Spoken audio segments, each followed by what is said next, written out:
Navenda çareseriya 153 ya şaredariya mezin a Stenbolê. Şaredariya bajarê mezin a Stenbolê cara yekem di qadera gandinê de dest bi bikaranîna zimanê Kurdî kir.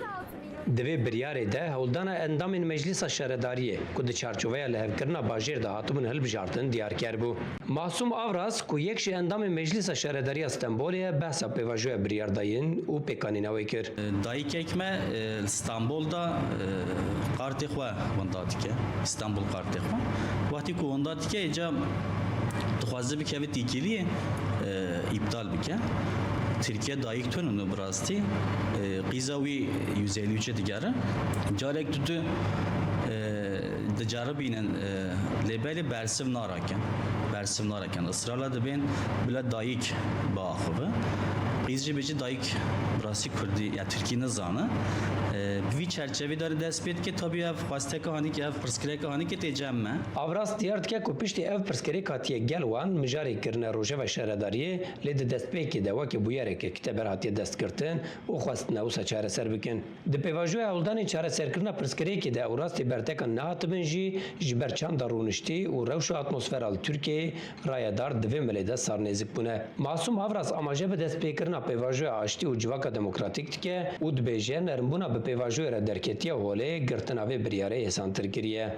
Pêvajoya niha Türkiye'de dimeşe tesir etkiya wî zêde hebe. Ya pêvajoya ku dimeşe bi rastî destê me rehet kir. Yani vî awayê danê nav İBB da jî xwestekê me, nîzîkatiyê me germ hat dîtin. Yani Avras pinî xêst dike ku li Stenbolê 5 milyon Kurd dijîn û divê xizmetên Kurdî bi 153 re sînordar nemîne. û dikirpîne ku dê ji bo ku çand û hunera Kurdî jî dibin banê şaredariya bajarê mezin a Stenbolê de cihê xwe bigire, ew ê hewldanên xwe bidomînin. vî çerçevedanê sadece 105 sisiye da Kurdî axaftin têr nîne. Tiyatroyê Kurdî jî bikarbînin. Yani îdî bername şaredariyan da hewceye tiyatroyê Kurdî, konserê Kurdî yani ziman li ser zimanê Kurdî çandê jî pêş bêxin. Çavkaniyên şaredariya bajêr diyar kirin ku aniha bi tenê 5 kes dibin banê şaredariyê de ji bo vê xizmetê kar dikin û dê ev xizmet 24 saetan bidome. Şaredarî di bersiva ku da pirsa me de diyar kir ku dê tevahî mail û nivîsên din ê bi Kurdî ji şaredariyê re bên nivîsîn bi Kurdî bên bersivandin û vebjêrka zimanê Kurdî li sepana İstanbul kartê jî bêzêde kirin. Lê hêjayê kirpandinê ye ku heya niha di milê İstanbul kartê de gavekî nehatiye avêtin.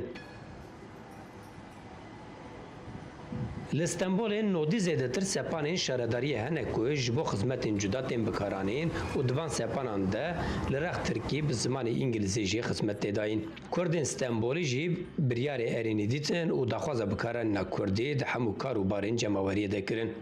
Eki yoşla faydalanmışsın yani. Tu zarar xotun ne tabii ki fayda xwaye. Birin novda var dine, çimo novda ne dine. Apır sevinmişler. Çimo sevinmişler. Bir kurci faydalanmışlar. Xivman mukate güne sadece Türk'ün ne ki? Lozun ne ki? Zamanı Kurdi her cihda merur rahat kare kısa ki. Bunca zanım. Jene kaya ne zanı Türkiye haberde. Yani ne kare derdi kabeyce. Yani wanacı gerek Kurdi bu zaman ku bin zaman. Tu bu Tirkî dizanî? Na, wala spor hez dikin kurmancı zaten jî dişte bi aşka xweştir heye. Em nizanim bêjin. Aramış dike nizanim bêjin. Bu derdê xwe de ew bêjin. Kurmancı pir xweş e. Mesela berê dema te geriye te nikar bê derdê xwe çareser bikî qet tiştek wisa çê bû? Wala çêbû. Ha tiştek wisa merî serbest dibêje. Kurdî rahat. Tiştekî rinde xwe de ji wan razî ku girve xwe de ji wan razî destekî kire xwe de ji wan razî be. Hewceya İstanbul ji bo Türkiye giş jî bibiminak.